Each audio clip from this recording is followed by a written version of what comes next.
Kal Penn, who had a big announcement this weekend. He has a book coming out. That wasn't the big announcement. But in the book, he comes out as gay. And not just gay. And also gay. Engaged. And engaged. He's got a fiance, a guy named Josh. They've been together for 11 years. And that's the question we put to Kal. We saw him out in New York this morning as he was leaving 30 Rock. And this is what he had to say about what took him so long. Congratulations, 11 years. Why'd you wait 11 years? Oh, is that your way of hitting on me? No. Married man.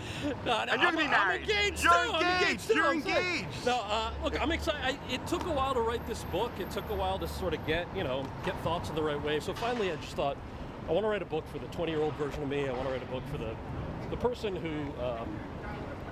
who's like me, was told anything you want to do is crazy. The biggest reveal is actually that I'm a big NASCAR fan.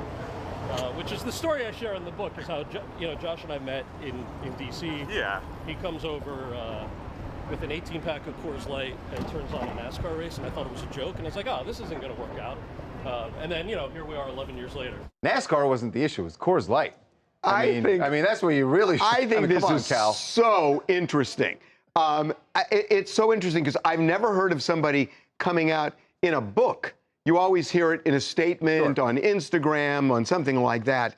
But I think just the fact that he wrote a book and really crafted this thing, and also the fact that he was in a relationship for 11 years and then kind of came out, I find this really, really interesting. Yeah, so his manager actually wanted him to write about his adventures on and off camera. Now, you've seen him in the Harold and Kumar, franchise, and he's been around for a really long time, but a lot of people don't know about his personal life. He says, only a few people who were close to him really did know about him and Josh for the past 11 years, and he liked to keep his personal life private, but because his manager wanted him to write about stuff in his personal life on and off camera, this is why he decided to do it. And he wants to, hopefully inspire people to dream big, push themselves and dare to do the impossible. So that's why he came out with this book. I just noticed something that's very troubling. Tell me. Josh is a Red Sox fan. That's...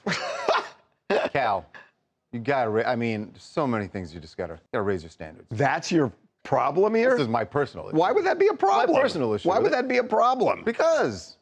I think the NASCAR thing is really interesting. No, that is. It's a great. He painted such a great picture of Josh coming over with a 12-pack. I know that's 18-pack. Oh, 18-pack. Excuse me. It was cans. It wasn't even bottles. Now, does this mean that he is now a NASCAR fan? That's the question. Yeah, that's what he said. No, he didn't say that. He just said, I didn't think it was... He said, the biggest shock is that I love NASCAR. Oh, he did say that. Yeah. It sounds like maybe he wasn't at first when Josh first came over, but, 11 years in, you got to do something again, Coors Light and NASCAR, I'm a fan now, too. I love Coors Light. Hey, I'm Jerry Long from Kansas City, Missouri. And honestly, I'm not surprised about him coming out. I'm more surprised about the NASCAR like you guys. Not too many people are into that world, but he is. I don't know why. It's ironic because the stereotype is it is the stereotype. If you're a big NASCAR fan, you're probably not gay. And a redneck. Well, I hate to say that because it's not fair. It's not fair, but it is that's the stereotype. Absolutely. Okay, we're taking a break. All right, when we come back, Bill Maher tackles toxic masculinity or heroic masculinity. Which is it? This was a really interesting discussion between Bill and his guest. You will hear it when we come back. And I think there's going to be some debate here.